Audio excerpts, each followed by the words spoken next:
Bonjour à tous, j'espère que vous allez bien. Dans cette vidéo, je vais montrer les comportements et personnalités les plus appropriés par un professeur de français. Être un professeur de langue française est une incroyable aventure pleine d'apprentissage, mais il faut adopter quelques caractéristiques pour avoir une meilleure expérience. On y va!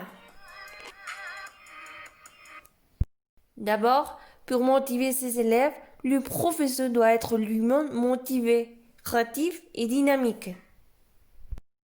Un pro de français doit être agréable. Le fait d'être agréable donne une indication sur le monde d'interaction avec les autres.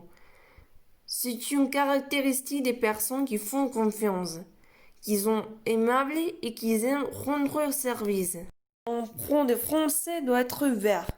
Le fait d'être ouvert offre une indication sur la souplesse d'esprit et l'intérêt pour la culture.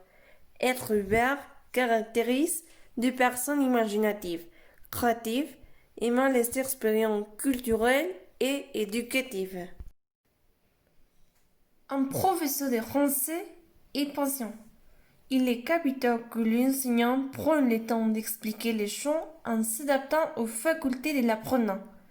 Rythme d'apprentissage, compréhension, rétention de l'information, etc.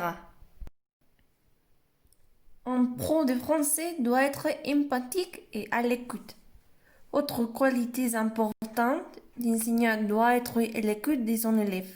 La découverte de la mécanique, quelque chose d'inconnu pour certains élèves, est souvent une véritable torture.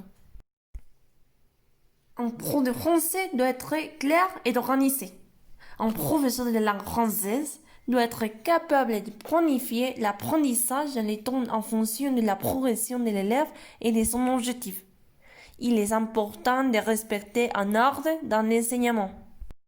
Les enseignants, comme toutes les professions, ont une code vestimentaire que l'art est propre. En cette vidéo, je vais vous donner des conseils pour s'habiller d'une manière appropriée selon l'espace éducatif. Dans une école maternelle, tout d'abord, il faut bien souligner que les exigences d'enseignants sont toujours guidées par les soucis du bien-être de l'enfant et du bon déroulement des activités de toutes les classes. En maternelle, ils sont non seulement des activités sanisantes, mais surtout, ils font du sport tous les jours. Les enseignants du maternelle doivent donc porter des vêtements confortables, comme vous pouvez choisir une tenue et des chaussures de sport qui sont élégantes, propres et soignées. École primaire et collège. Découvrez si l'école a une code vestimentaire établie. Certaines écoles ont une code vestimentaire normalisée pour les enseignants qui disent ce qu'ils peuvent porter ou non.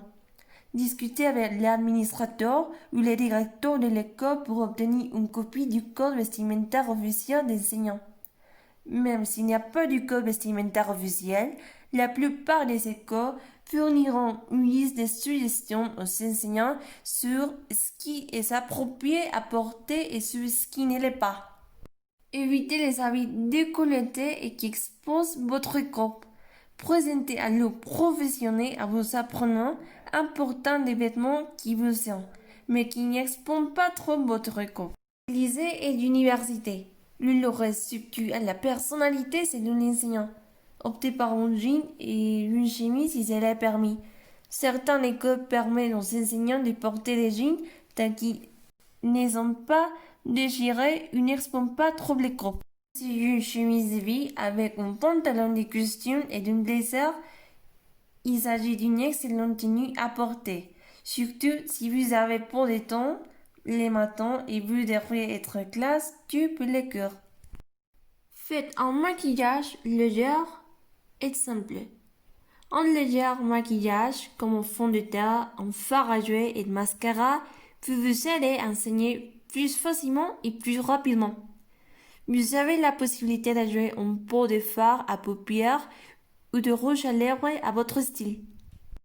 Portez des bijoux raffinés pour ajouter de la personnalité à vos tenues. Ajoutez des styles à vos tenues en portant des colliers, tapes au l'air, avec une jolie chemisière ou des boucles d'oreilles bougeantes avec une robe. Vous pouvez vraiment porter un bar ou un brosalé. Essayez de porter un bijou tendance par tenue pour rendre votre look élégant et soigné. Et voilà, c'est tout pour aujourd'hui. Merci pour m'écouter. J'espère que ce conseil soit d'aide pour vous. À la prochaine!